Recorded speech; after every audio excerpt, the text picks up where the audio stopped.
자, 오늘은 여러분들과 함께 한번 따라하겠습니다. 하나님이 하시는 일, 하나님이 하시는 일. 자, 이제 29장을 오늘 이제 하면 사무엘상 전체가 31장까지 있어요. 그래서 30장, 31장 두 장만 하면 이제 대단원의 이제 사무엘상 31번으로 말씀을 마치고, 또 쉬어가는 차원에서 31장을 마치면 또 우리 백안길 목사님의 따뜻한 설교를 한번 듣는 그런 시간도 좀 가지겠습니다. 그래서 저는 한 주 쉬고, 그래서 여러분들 기대해 주시기를 부탁을 드립니다. 자, 오늘은 이제 29장에 있는 말씀으로 하나님이 하시는 일인데, 지난주에는 카메라 렌즈가 누구에게 가 있었죠? 사울에게 가 있었죠. 그래서 사울에게 있었던 카메라 렌즈가 또 오늘은 다시 이제 긴박하게 다윗에게 줌을 모으고 있습니다. 자, 그래서 오늘은 29장에 있는 내용은 이제 점점 막바지, 사무엘상이 막바지로 가게 되어지면서 사울의 왕국은 점점 이제 몰락해 가고, 그리고 동시에 메시아의 어떤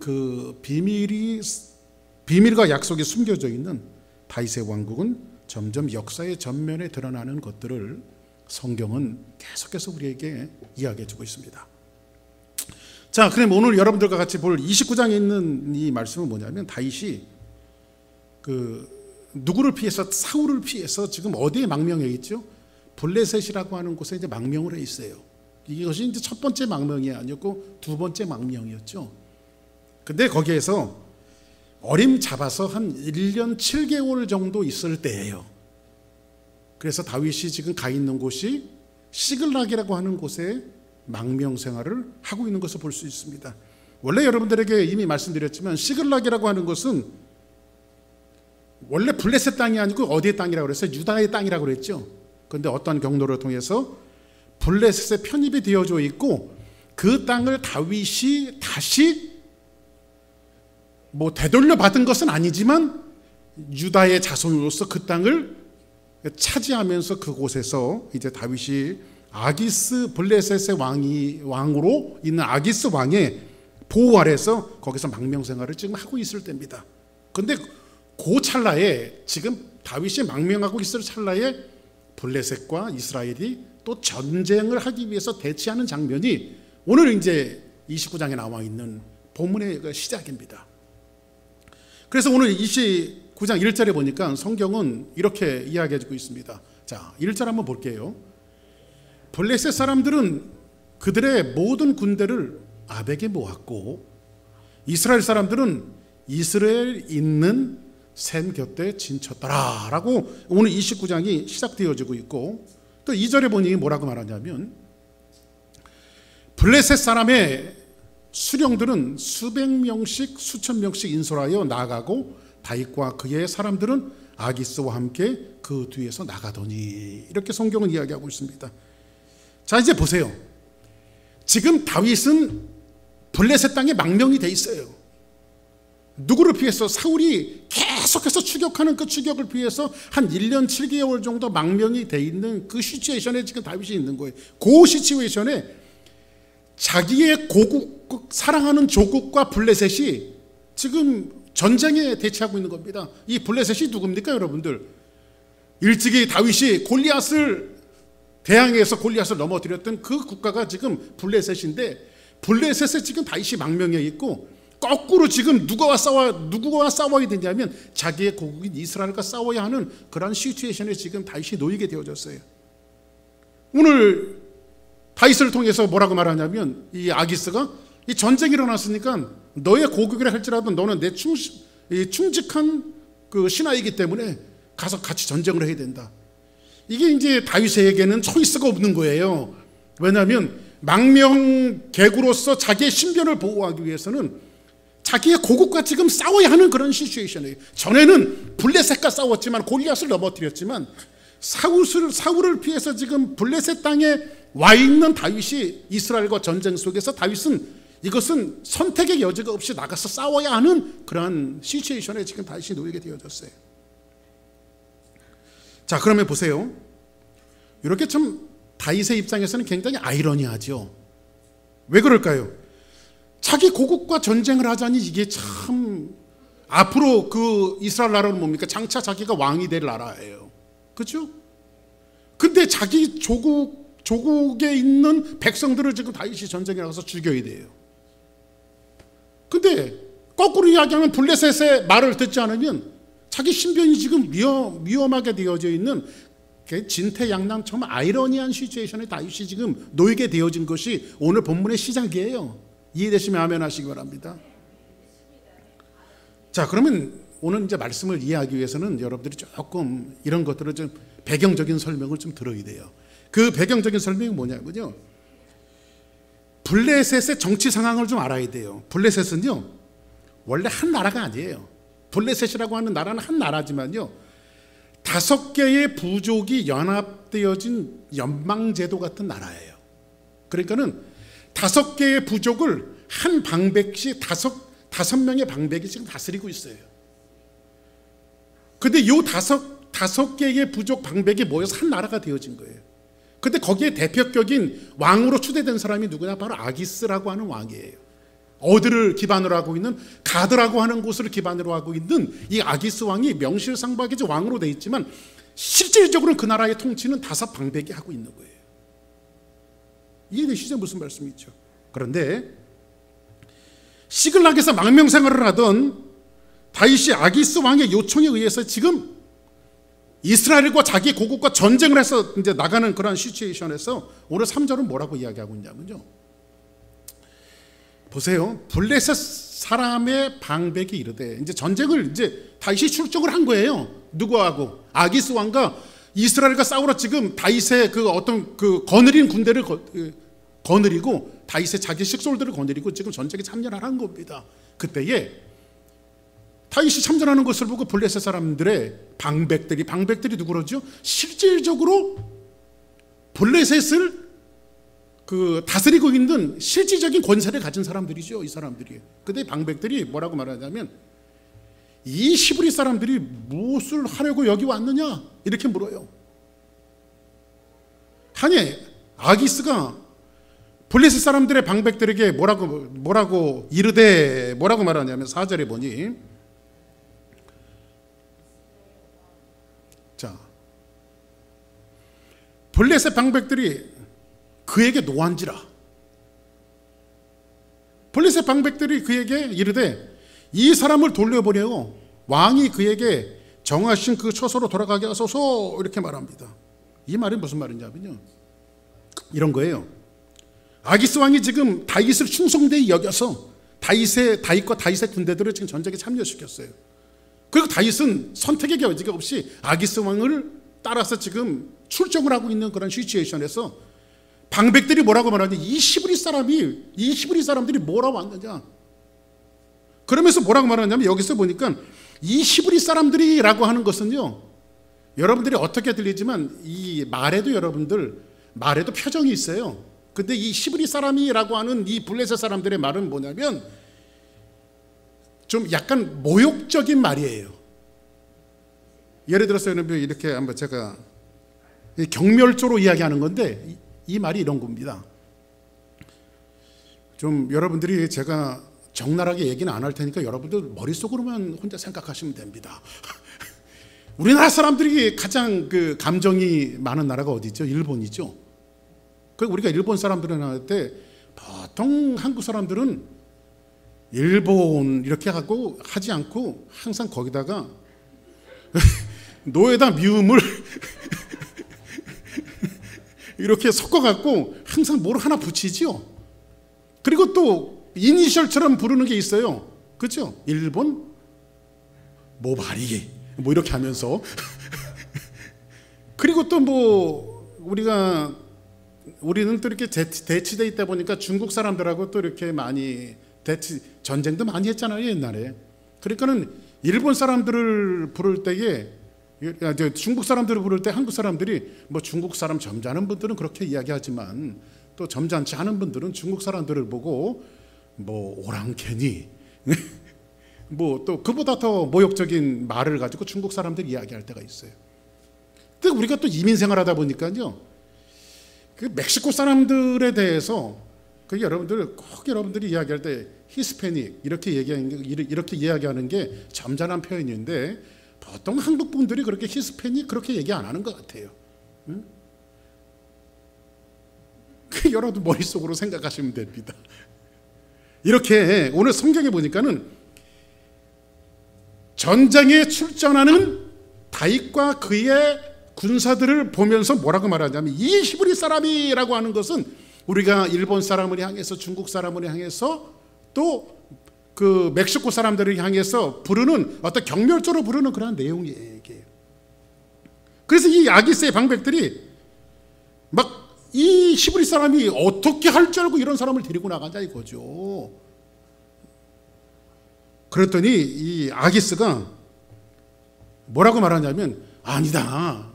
이 다윗은 사울의 부하였긴 했지만은 지금은 나에게 충직한 신하다.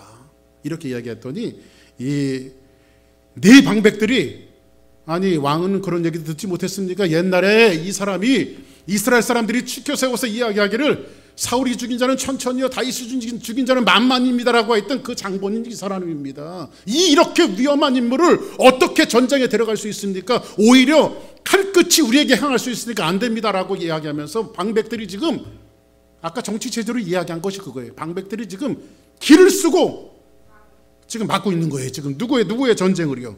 다윗이 전쟁에 나가는 것을 결사반대하고 있는 겁니다. 이렇게 결사반대하니까 다윗이 전쟁에 나갈 수가 있어요? 없어요? 없지요. 그래서 결국은 회군하게 되어져요. 자, 보세요. 조금 아까도 말씀드렸지만 다윗의 입장에서는 좀 약간 딜레마예요. 전쟁에 나가자니 왕이 될 나라에 자기의 동족들을 죽여야 하고 나가지 않자니 자기 신변의 위험을 느끼게 돼 있어요. 그런데 마침 그때 방백들이 나서서 지금 전쟁에 나가지 못하게 하니까는 내심 은근히 다윗이 그 전쟁이 달갑지는 않았겠죠. 왜냐하면 자기 동족들과 싸우는 거기 때문에. 그래서 결국은 그 방백들의 그 만류에 의해서 결사반대에 의해서 다시 전쟁에 나가다가 돌아오는 거예요. 회군을 하는 거예요. 다시 자기가 있는 시글락으로 다시 돌아가는 겁니다. 이해되시면 아멘 하시기 바랍니다. 어렵지 않죠? 예. 자, 이런 상황들이 성경에서 여러분들이 무심코 여러분들이 읽어갈지 모르지만 이런 상황 속에서 하나님께서 우리 인생과 삶을 통해서 하시는 일들을 우리가 볼 줄 아는 것이 신앙의 눈이고 말씀을 보는 눈들입니다. 이것을 지금 다윗이 설정했을까요? 다윗이 이렇게 될 줄 알았을까요? 다윗은 결국은 아기스가 요청하면 전쟁에 나갈 수밖에 없어요. 근데 마침 방백들이 반대해 주니까 다윗이 회군하는 건데 이것이 다윗이 한 일이 아니죠. 생각지도 못하게 이 방백들이 반대하니까 다윗은 다시 회군을 합니다. 그런데 다윗이 이런 설정을 가지고 아주 천연덕스럽게 아무 일도 없었다라고 하는 말을 가지고 어떻게 이제 언어 장난을 하냐면 이렇게 말합니다. 보세요. 7절을 이제 넘어갈게요. 그러므로 이제 너는 평안히 돌아가서 아기스가 얘기하는 겁니다. 블레셋 사람들의 수령들에게 거슬러 보이게 하지 말라. 그러니까 아기스가 그냥 돌아가라. 이 블레셋에서 이 수령들이 이 방백들이 너를 원하지 않으니까 그냥 돌아가라. 시그락으로 돌아가라. 그리고 그 눈에 다시는 거슬리게 하지 말아라. 이렇게 하면서 지금 누구로 돌려보내고 있어요? 다윗을 돌려보내고 있어요. 그랬더니 다윗이 여기에 대해서 어떤 반응을 보이냐면요. 다윗이 아기스에게 이르되 내가 무엇을 하였나이까? 약간 좀 짜증 비슷하게 내는 거예요, 이게요. 내가 당신 앞에 오늘까지 있는 동안 당신이 종에게 무엇을 보셨기에 내가 지금 여기 1년 7개월 동안 살면서 당신에게 보인 충성도가 이 정도밖에 안 됩니까? 그리고 다윗이 지금 뉘앙스는 뭐예요? 나도 나가서 싸울 수 있습니다. 그거죠. 내심 속으로는 뭐예요? 안 나갔으면 좋겠으면서도 지금 우리 식으로 얘기하면 아기스 왕 앞에서 지금 쇼를 하는 거예요. 정치적인 쇼를요. 응? 그리고 내가 가서 내 주 왕 원수와 싸우지 못하게 하시나이까? 이렇게 말합니다. 자, 보세요. 오늘 여기서 보니까는 제가 이제 설교 준비를 하다가 굉장히 그 재미난 말씀을 봤어요. 여기 성경에 보니까는 내 주 왕의 원수와 싸우지 못하게 하시나이까. 내 주 왕의 원수는 누굴까요? 여기서 내 주 왕의 원수는 누굴까요? 이스라엘과 사울일까요? 그렇게 이거 보니까요, 학자들이요, 내가 가서 내 주의 왕 원수라고 하는 표현을 주목했는데, 내 주가 아기스인지 사울인지 분명하지가 않아요, 이게. 그렇죠? 예를 들어서 내 주가 아기스가 되어지면 누가 원수가 되죠? 사울이 원수죠. 근데 지금 누구를 피해서 여기 와 있는 거예요? 망명하고 있는 거예요. 사울을 피해서 와 있는 거죠. 그렇다고 또 아기스가 내 주가 될 수는 없지요. 그게 원수의 나라잖아요. 그러면 사울이 내 주가 되어지면 또 누가 원수예요? 아기스가 원수가 되어주는 거죠. 근데 요거를 교묘하게 언어 테크닉을 통해서 그럴 수도 있고 아닐 수도 있고, 그러면서 이 언어의 테크닉을 통해서 자기 마음은 싹 감추고 나면서 속으로는 자기만 알고 있는 거야. 내 주는 네가 아니다. 이해되세요? 무슨 말씀이죠? 예? 그렇게 지금 언어를 가지고 지금 교묘하게 지금 이 다윗이 이 테크닉을 부리고 있는 것을 우리가 볼 수 있는데, 어쨌든 다윗이 자기 속내는 들키질 않아요. 이 다윗이 이런 것들을 보면요, 굉장히 이렇게 현명하고 똑똑한 사람이에요. 그래서 시편들을 그렇게 많이 쓴 것 같아요. 보니까 재주가 많은 사람 같아요. 내 주를 아기스라고 이야기하는 것처럼 하지만 속은 아니야. 그죠? 이렇게.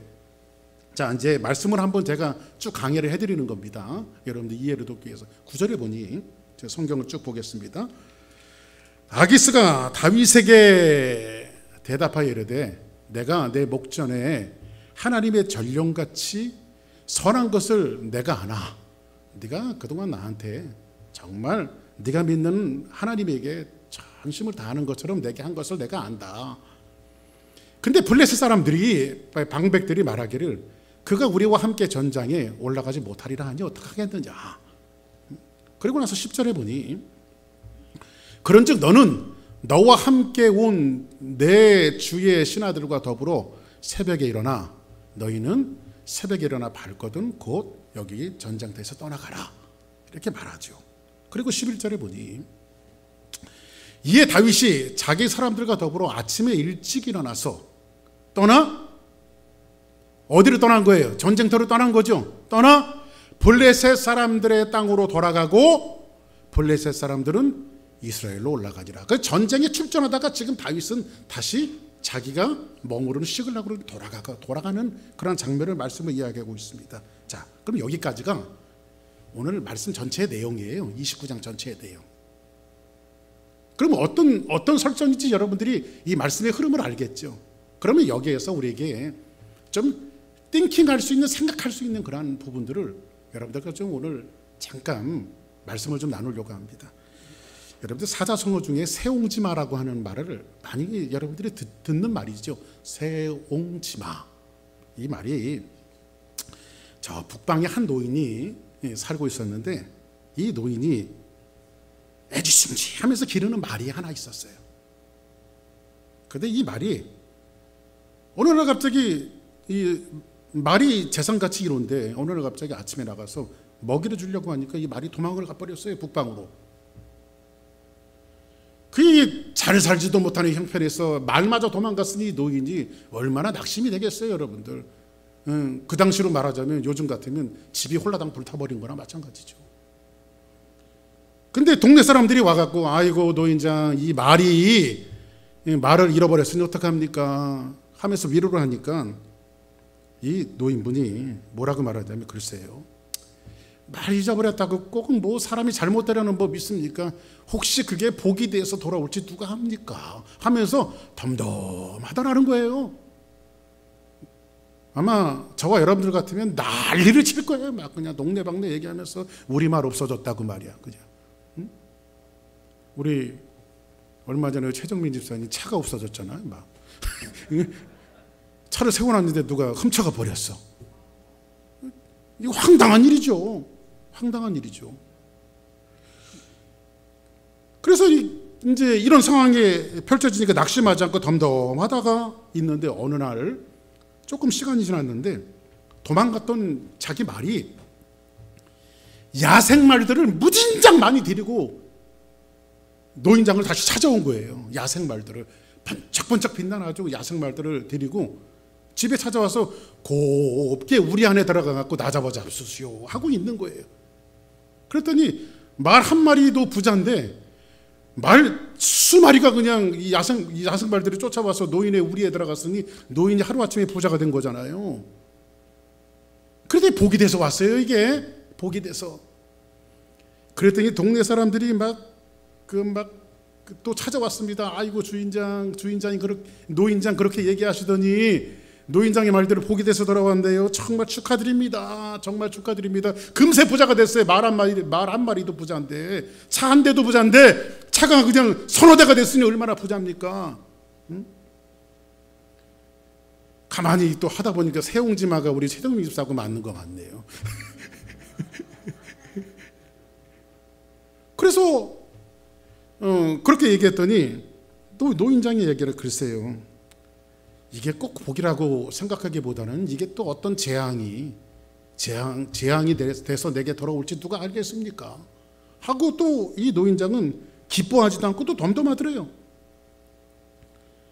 그 야생말들을 잘 키우고 있었는데 자기 아들이 하나 있었는데 노인장의 아들이 있었는데 이 아들이 야생말들 중에서 가장 준마와 비슷한 아주 좋은 말을 하나를 딱 타고 막 놀다가 그만 거기서 떨어져 갔고요.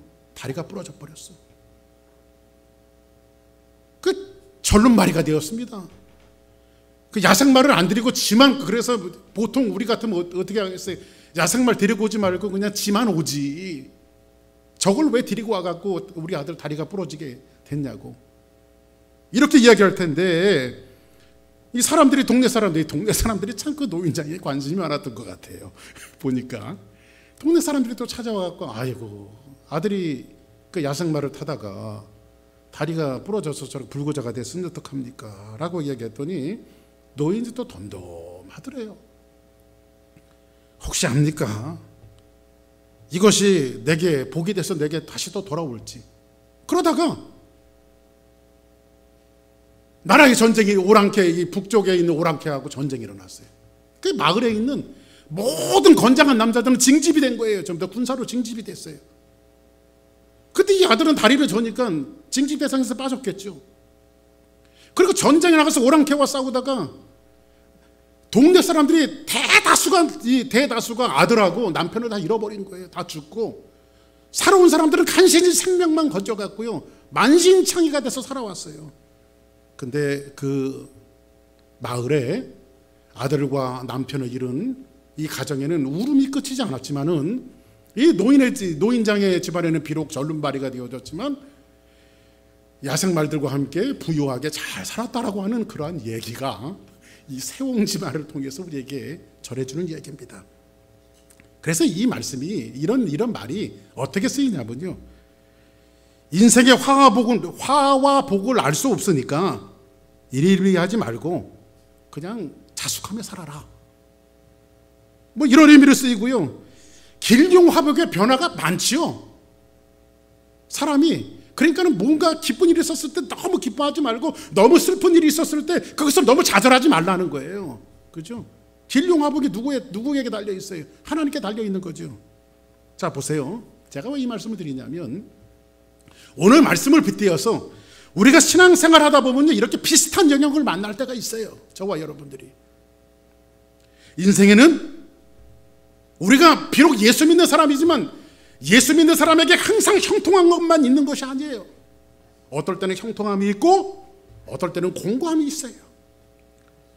코로나 바이러스가 예수 믿는 사람만 피해가는 것이 아니라 세상의 모든 사람들에게 비를 똑같이 내려주시고 해를 똑같이 공급하시는 그 하나님께서 이 모든 이 바이러스에서도 예수 믿는 사람은 예배는 아니겠죠.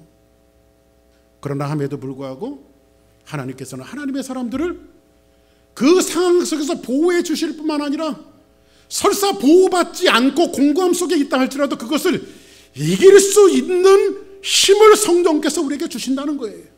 할렐루야.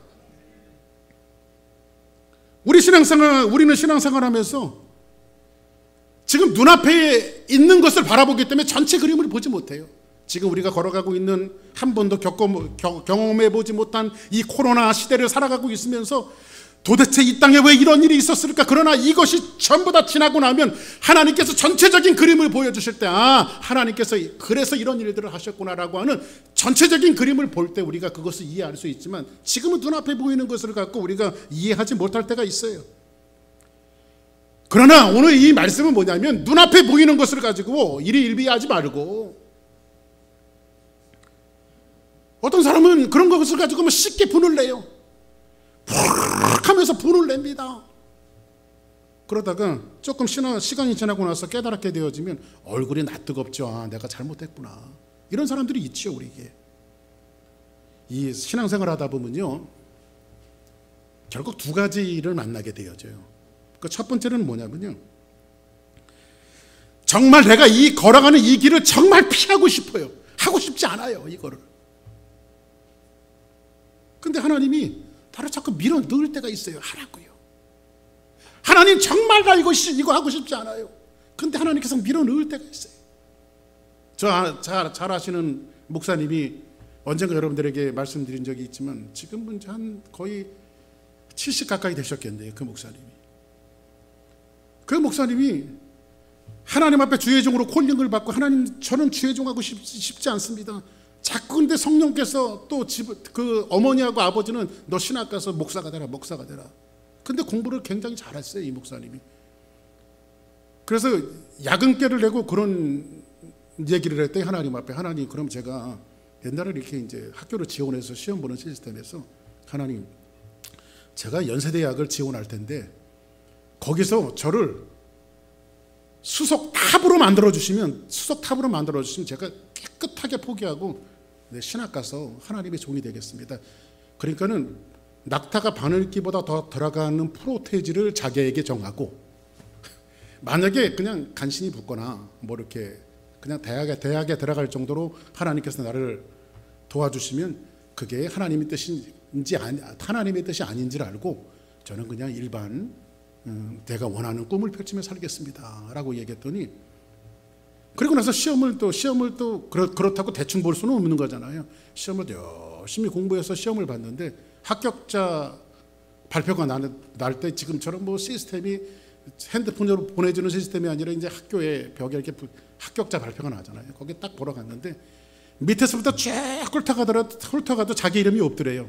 한편적으로는 떨어졌구나라고 섭섭했는데, 한편적으로는 에이 잘됐다, 이제 다른 데 대학 들어가서 내가 주예종 안 하면 된다 하면서 쭉 훑어가는데 맨 꼭대기에 보니까 자기 이름이 있더라는 거예요. 수석 아무개 권 무슨 목사님이에요. 제가 잘 아는 목사님인데. 근데 이 목사님이 눈물이 나면서 하늘을 보면서 그랬답니다. 자기 그분이 간증하면서 그러는데, 하나님 억울합니다. 그래서 그분이 깨끗하게 하나님과 약속한 것을 포기하고요, 결국은 그 침신 들어가서 그 신학을 하고 지금 훌륭한 목사님이 돼 있어요. 이제 은퇴하셨어요, 그분이. 어떨 때는 내가 가고 싶지 않지만 하나님께서 밀어넣을 때가 있어요, 자꾸 그 길로요. 두 번째로는요, 하고 싶은데 계속해서 하나님께서 브레이크를 거시는 것 같아요. 내가 하고 싶은데, 이 일을 꼭 내가 하고 싶은데 하나님께서 못하게 하는 경우가 있어요. 하나님의 전체 그림을 보지 못하니까요, 가로막힐 때가 있어요. 그때는 원망하고, 하나님 정말 이럴 수가 있습니까? 하지만 믿음으로 몇 걸음 더 걸어가다 보면요, 분명히 하나님께서 전체 그림을 보여주시고 하나님께서 하시는 일을 볼 때가 있어요. 제가 그 박사과정을 할 때 한국에서 굉장히 그 유명한 목사님이에요. 근데 그분과 이제 한 몇 학기 같이 공부를 할 때가 있는데, 뭐 이름 공개도 상관없어요. 저기 그 의정부에 있는 그 최남수 목사님이라고요. 의정부시에서는 가장 큰 교회예요. 한 5,000명 정도 이렇게 모이는 가장 큰 교회, 아주 목회 잘 하시는 목사님이십니다. 그래서 저하고 같이 이렇게 한 3학기 정도 같이 공부를 같이 하셨어요. 가지고 이제 저 릴레이션십을 가지면서 같이 이야기하면서 여기 이제 휴스턴에 오셔서 몇 번 집회도 하셨고, 그리고 이제 그 목사님 이야기하면서 간증을 이렇게 들려주시는데, 그분이요, 신학대학에 다닐 때 리더십도 자기 동기들 중에서 최고였대요. 그리고 항상 중간고사나 기말고사 보면 항상 탑이었어요. 그러니까는 그 동기생들이 모여갖고 뭐라고 말하냐, 이 목사님은 미국 보내, 이 친구는 미국 보내서 이렇게 우리 교단에 교수가, 훌륭한 교수가 되어서 이바져야 된다 해갖고 자기도 교수가 될 꿈을 가졌대요. 그리고 이제 미국에 있는 대학에서 I-20 받아갖고 이제 미국에 오려고 그러는데 대사관에서 가서 비자 인터뷰만 하면 떨어진대요. 인터뷰만 하면 떨어진대. 그런데 자기보다 좀 약간 얼도 빠지고 잘난 것 같지도 않고 그런 친구들은요, 비자를 잘만 받아갖고 미국을 가더라는 거예요. 그러니까 이 목사님이 기가 막히고 코가 막히고, 하나님 도대체 나한테 왜 나한테만 왜 그러시는 겁니까 도대체? 저 미국은 내가 가서 공부해서 내가 다시 금이 환영해서 이 나라의 이 교계를 위해서 내가 이바져야 되는데 하나님 왜 나만 못 가시게 합니까 하면서 기도를요, 이분은 화딱지가 나서 하나님 앞에 기도를 했대요. 화딱지가 나서. 그래서 하나님 앞에 가서 막 부르짖기 시작했답니다. 하나님, 왜 번번이 비자에서 떨어져서 저 미국에 못 가게 하십니까 하면서 막 하나님 앞에 목 놓아 울면서 하나님 앞에 기도하는데, 그때 하나님께서 성령의 불을 주셨대요. 성령의 불. 그리고 불 받고요, 의정부에 가서 교회를 지하실에서 개척해갖고 그분이 첫 번째 목회한 게 기도 목회부터 하시는데, 기도 목회부터 전심으로 기도 목회 하다 보니까 교회가 성장하고 부흥하고. 이 목사님이 그래서 여러분들 그 예수꾼 만들기라고 하는 그 책의 저자예요. 예수꾼 만들기 책의 저자고, 그 다음에 그 예수꾼 만들기의 하나가 뭐냐면 자기의 삶을 녹아서 만든 타이틀이 하나 있는데, 낙타무릎. 이 낙타무릎을 전병훈 목사가 그런 책을 썼는데 사실은 자기가 원조래요. 그러니까 후배들이 무섭다 그러더라고요. 자기 것 갖다 썼다고. 이분이 얘기하는 게 낙타무릎. 낙타무릎이 뭔지 아시죠 여러분들? 무릎에 굳은 살이 베길 정도로 이분이 하나님 앞에 기도로 올인한 사람이에요. 기도로. 그러다 보니까 하나님께서 그 목회를 시키고 세계 방방곡곡에 하나님의 말씀을 증거하고 또 교계의 영향력을 수 있는, 그래서 요즘에는 그 목사님 이렇게 만나서 가끔 연락하면 요즘 그런 얘기합니다. 교수들은 목사가 아니야. 교수들은 목사가 아니야. 목회를 해야 목사지. 그런 얘기를 해요. 아주 그 하나님께서 지금 눈앞에 있는 그림을 보면 하나님께서 하나님이 좀 원망스럽죠. 왜 안 보내주시는지. 전체 그림을 보지 못하니까 우리가 이리비하는 거죠. 그러나 시간이 지나면 하나님께서 어떻게 왜 하셨는가를 정확하게 볼 때가 있다는 거죠. 오늘 그런 측면에서 다윗이 지금 어쨌든 아기스 왕을 따라서 전쟁에 나가는데, 그 전쟁이 누구에 의해서 방백들에 의해서 전쟁이 지금 막혀지고 다시 회군하는 거예요. 뭐 도대체 이 일을 알 까닭은 없죠. 근데 왜 이런 일이 벌어졌나요?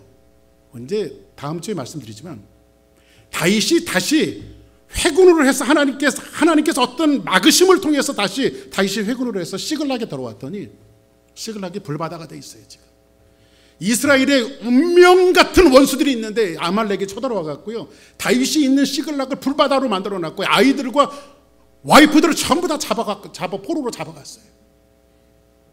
만약에 시글락에 돌아오지 않았다면 어떻게 됐을까요? 네? 그 공동체는 완전히 와해가 됐겠죠. 그래서 하나님께서 다윗을 동족 이스라엘과 싸우지 못하게 하고 시글락으로 돌아오게 한 이유가 있어요. 하나는 뭐냐면 이런 거예요.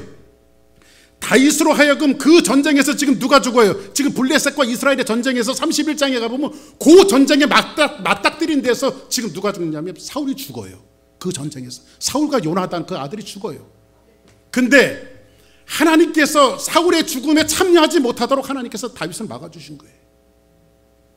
사실 두 번이나 다윗이 사울을 죽일 수 있는 기회가 있었죠. 그러나 자기의 손으로 사울의 생명을 끊으려고 하는 것에 대해서는, 그 길에 대해서는 가고 싶지 않았던 길이에요. 다윗 스스로도요. 그런데 그것을 아시는 하나님께서 다윗을 막아주신 거예요. 물론 전쟁에 나가서 다윗이 직접 죽이지 않고 다른 사람에 의해서 죽일 수 있었지만 다윗이 전쟁에 참여한 그것만을 통해서라도 다윗이 죽인 결과가 될 수 있어요. 그래서 여러분들 하시는 거 사도신경 보면 그러잖아요. 본디오 빌라도에게 고난을 받으사 십자가에 못 박혀 죽으시고, 사실 예수님이 빌라도가 죽인 게 아니잖아요. 그러나 2000년 교회 역사 속에서 지금 많은 그리스도인들이 이것을 반복하면서 지금 빌라도에게 예수의 죽음의 책임을 묻고 있어요. 그죠? 그 전쟁에 다윗이 나가서 사울이 죽었다라고 하면 사울의 죽음에 대한 책임이 지금 누구에게 있는 거예요? 다윗에게 있는 거예요. 근데 하나님 그걸 막아주시는 거예요. 지금. 이해되시죠?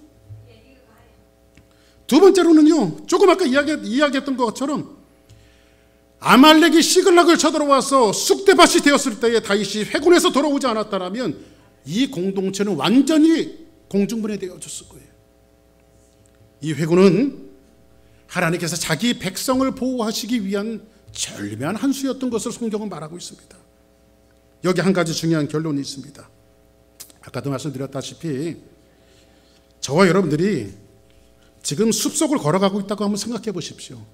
숲속을 걸어갈 때는 거기에서 무슨 사나운 짐승을 만날 수도 있고, 그 다음에 엉겅퀴를 만날 수도 있고, 수많은 장애물들이 만날 때마다 우리는 일희일비할 수 있습니다. 눈앞에 있는 것들만 바라보면서 우리는 그것에 대해서 불평하고 어떨 때는 기뻐할 수가 있어요. 이스라엘 민족들이 마찬가지죠. 이스라엘 민족들이 광야에 가다가 물을 만나서 막 기뻐하다가 조금 가다가 물이 없으니까 또 모세를 죽이려고 원방하고, 그죠? 인생살이가 그래요. 우리의 삶을 살아가는 것들이요. 너무 우리가 살아가면서 이 좁은 공간에서 전전긍긍하고 매달리다 보면요, 우리는 문제에서 벗어날 수가 없어요. 반대에 부딪힐 때 계속 하나님이 원치 않는 길로 우리를 밀으실 때에 하나님의 전체 그림을 볼 수 있는 눈을 내게 주시옵소서. 할렐루야. 이런 기도가 필요합니다. 인간의 끝이, 누가 그러죠? 인간의 끝이 비로소 하나님께서 일하실 타임입니다. 하나님이 일하실 때예요. 그래서 성경은 뭐라고 말하죠? 사방에 우겨싸임을 당하여도 우리에게 뭘 주신대요? 피할 길을 주신대요. 우리 성경은 마지막 한번 고린도전서 10장 13절 같이 한번 읽어볼까요? 시작. 사람이 감당할 시험 밖에는 너희가 당할 것이 없나니 오직 하나님은 미쁘시고 허락지 아니하시고 시험 당할 즈음에 또한 피할 길을 내서 너희로 능히 감당하게 하시느니라. 할렐루야. 하나님께서는 우리에게 감당할 시험을 주지 않습니다. 그럼 여러분들에게 거꾸로 한번 물어볼게요. 도대체 이 감당할 시험이 뭘까요? 감당할 시험이 시험입니까? 감당하는데 그게 무슨 시험이에요? 여러분들, 그래서 제가 그런 생각을 해봤어요. 학교 다닐 때 여러분들은 좀 어떠셨는지 모르지만 제가 제일 싫어하는 두 가지가 있었어요. 하나는 시험, 하나는 숙제. 그래서 옛날에 초등학교 다닐 때는요, 이런 숙제 없는, 제가요, 수학을요, 아주 징그럽게 못해요. 지금도 간신히 산수만 하고 살아요. 그래서 제가 마음으로 원하는 게 있었어요. 고등학교만 졸업하면 내가 다시는 수학을 볼 일이 없다. 그래서 그 수학은 대학 학점으로 따지면 F나 마찬가지죠. 저는 수학을, 그래서 숫자를 간신히 보고 사는 거지, 될 수 있으면 안 보고 사는 게 저는 가슴이 편해요. 그런데 고등학교를 졸업했어요. 그리고 이제 군대 갔다 와서 대학 가고 그러다 보니까 수학을 만날 일이 없죠. 수학을. 그래서 수학이 없는 세상에 사니까 너무 편한 거예요. 이게 너무 편해요. 그러다가 이제 신학교를 졸업하고 저희 형님이 저한테 한 가지 제안을 해요. 야, 우리가 그냥 노는 게 그러니까 방송통신대학이나 우리 한번 편입해 갖고 한번 해보자. 그래서 저희 형님은 법학과를 지원해서 3학년으로 들어갔고, 저는 이제 교육학을 지원해서 또 3학년으로 들어갔어요. 그랬더니 3학년 2학기가 되니까요, 과목 중에 수와 논리라고 하는 과목이 나오더라고요. 수와 논리. 그래서 저는 배첼로가 2개입니다. 그런데 수와 논리라고 하는 책을 교과서를 딱 보니까 이게 그냥 말이 수와 논리지 수학책이에요. 그래서 된통 만났죠. 그래서 한 학기 동안요, 그거 성적 받아갖고, 원래 이 방송통신대학이라는 게 교수들 안 보고 보는 시간이 얼마 있지 않아요. 그리고 전부 다 사선지답 4개 중에 하나 골라갖고 70%를 절대평가를 하기 때문에요, 그냥 봐주고 그러는 것도 없어요. 봐주고 그러는 것도 그냥. 그래서 좀 죄송한 표현이지만 올해는 CD를 안 만들 거니까 제가 불행하게도 그것만 D입니다. D. 간신히 제가 패스를 했어요. D도 패스를 할 수 있으니까. 이렇게 숙제가 없는 나라를 원하며 시간을 원하며 제가 그렇게 살아왔는데, 여러분들 여기 보니까 숙제를 내줄 때 여러분들 6학년짜리에게 1학년 수준의 숙제를 내줄 수가 없죠. 그러면 숙제를 내주는 이유가 뭐죠?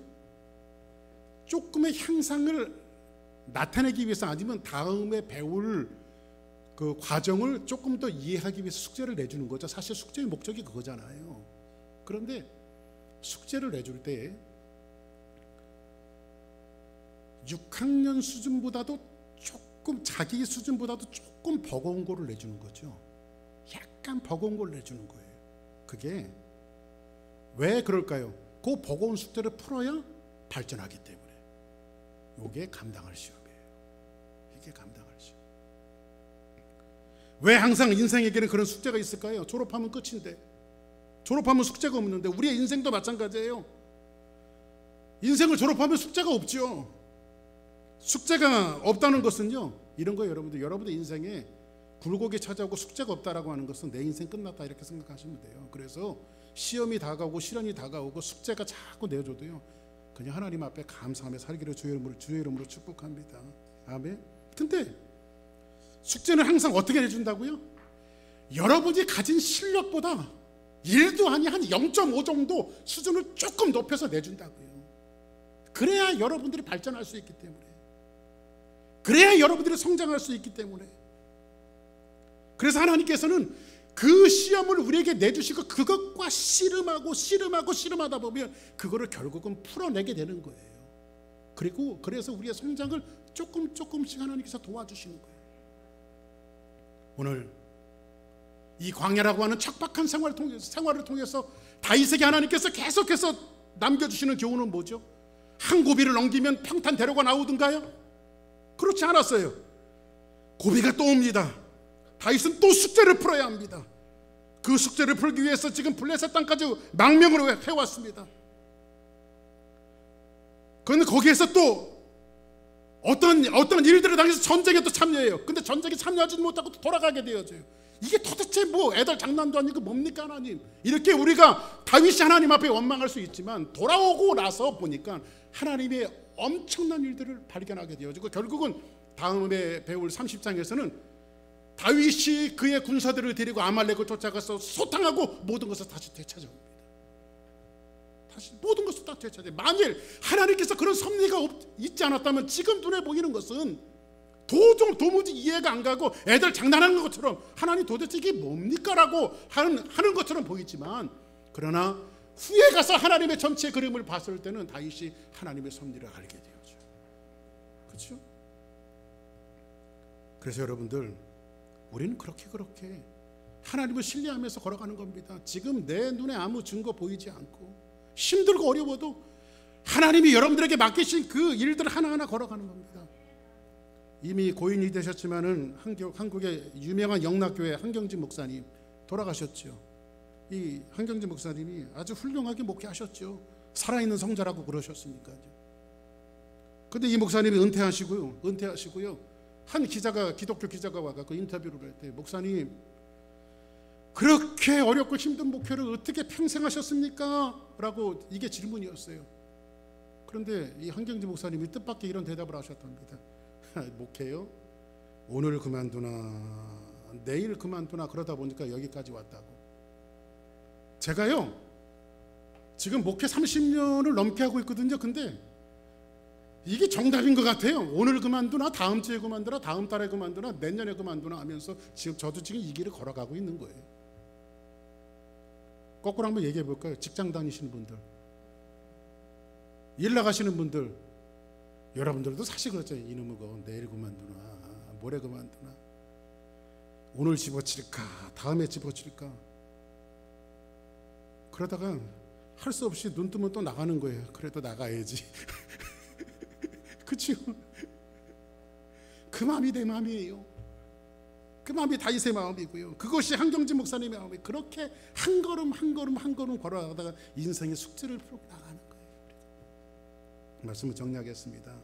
그러다가 어느 날 하나님의 전체 그림을 보게 되어지면 하나님께서 내 인생 속에 명하시고 가라하신 소명의 길을 발견하게 되어져요.